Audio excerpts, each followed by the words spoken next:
Welcome students, New English School and Junior College Supa, Ahmednagar. I am Srimati Sapre Varsha, Mathematics and Statistics. This is the cover page of book Standard 11, Mathematics and Statistics, Part 1. In Part 1, 8th chapter, Measures of Dispersion.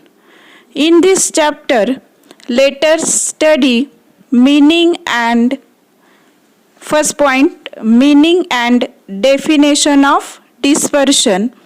Second point, range of data.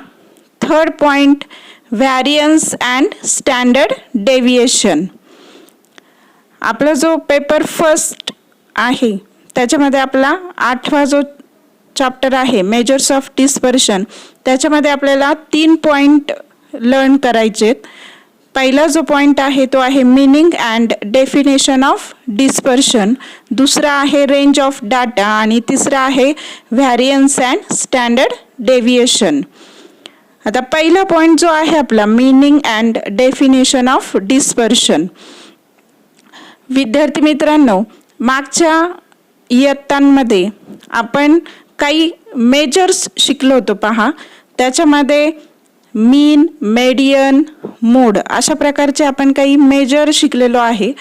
त्याची average value, average means सरासरी, average value फक्त आपल्याला दिलेल्या माहितीची, जो data असतो आपला, जी माहिती असती त्याचा फक्त आपल्याला सेंट्रल पार्ट दाखवतो. पण जर तो डाटा कुठपर्यंत स्प्रेड होतोय, कुठपर्यंत तो पसरलेला आहे, ह्याची जर आपल्याला माहिती मिळवायची असेल तर तिथं आपल्याला काही मेजर्स घ्यायचे आहेत. आणि मग असे मेजर्स जे आपण कन्सिडर करणार आहोत किंवा आपण जे लर्न करणार आहोत त्याला मेजर्स ऑफ डिस्पर्शन म्हटलेलं आहे. डिस्पर्शन म्हणजे होणारी पांगापांग, म्हणजे dispersion of the data means त्या डाटाची, डाटा म्हणजे माहिती म्हणतो आपण, माहिती म्हणजेच आपल्याला जे काही एक्झाम्पल दिलेलं असेल त्याची माहिती, त्याला आपण डाटा म्हणतो. मग डिस्पर्शन ऑफ द डाटा किंवा त्याला आपण व्हेरिएशन ऑफ डाटा पण म्हणतो. व्हेरिएशन म्हणजे फरक, डिस्पर्शन म्हणजे होणारी पांगापांग, ॲव्हरेज म्हणजे सरासरी आणि स्प्रेड म्हणजे त्याचा होणारा प्रसार. मग ह्या टर्म्स आपल्याला मागच्या इयत्तांमध्ये आपण ॲव्हरेज, स्प्रेड, व्हेरिएशन ह्याच्यामधले आपण काही शिकलेलो आहोत. त्यानंतर मीन, मेडियन, मोड हे पण आपण शिकलेलो आहोत. पण मीन, मेडियन, मोडची ॲव्हरेज व्हॅल्यू फक्त आपल्याला त्या डाटाची सेंट्रल पार्टची व्हॅल्यू दाखवली जाते. पण आपल्याला जर तो डाटा कुठपर्यंत स्प्रेड होतोय ह्याची माहिती जर आपल्याला काढायची असेल तर ती आपल्याला त्याच्यावरनं मिळत नाही. मग त्यासाठी आपल्याला काही मेजर्स घ्यायचे आहेत. त्यासाठी आपण खाली एक एक्झाम्पल पाहणार आहोत.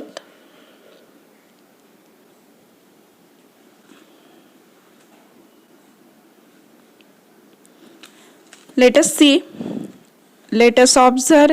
In the earlier classes, we have learned about the measures of central tendency, mean, median, and mode. Such an average tells us only about the central part of the data, but it does not give any information about the spread of the data. For example, consider the run score by 3 batsmen in a series of 5 one-day international matches. See the table. First column batsman, second column runs scored, third column total and fourth column mean. Ex batsman's runs scored आहे 90, 17, 104, 33, 6, total 250 आणि mean calculated as 50. Also, why batsman runs scored 40, 60, 55, 50, 45, total 250 and mean 50. Similarly, Z batsman runs scored 112, 8, 96, 29, 5, total 250 and mean is also 50. All the above series have the same size n is equal to 5. म्हणजे आपल्या सगळ्या batsman x Y Z जे आहे त्याचे run स्कोरची value ही सगळीकडे किती दिलेली होती, म्हणजे total number of size is equal to n is equal to 5 आहे आणि सगळ्याचा मीन जो येतोय तो आपला 50 येतोय and the same mean 50, but they are different in composition. Thus, to decide who is more dependable, the measure of mean is not sufficient. The spread of data or variation is a factor which needs our attention. To understand more about this, we need some other measure. One such measure is dispersion.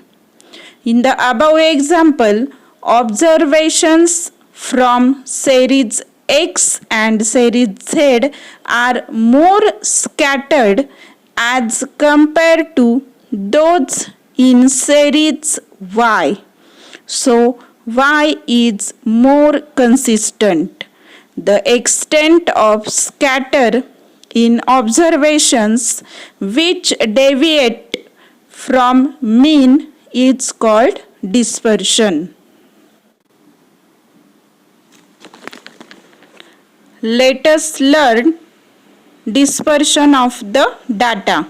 The degree to which numerical data tend to spread about an average value is called the variation or dispersion of the data.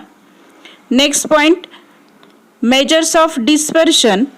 Following measures of dispersion are the commonly used: first, range; second, variance; and third, standard deviation.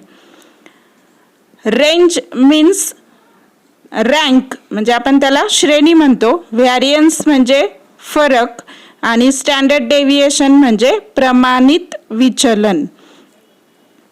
मग आपल्याला आता range definition शिकायची आहे, variance त्याची definition आणि त्याचा काय formula आहे, स्टँडर्ड डेव्हिएशनचा काय फॉर्म्युला आहे. म्हणजे आपल्याला एक्झाम्पल सॉल्व करताना रेंज, व्हॅरियन्स आणि स्टँडर्ड डेव्हिएशन त्याचे काय काय फॉर्म्युले, त्या व्हॅल्यू आपण कशा फाइंड करतो हे आपल्याला पुढच्या पॉईंटमध्ये पाहायचे.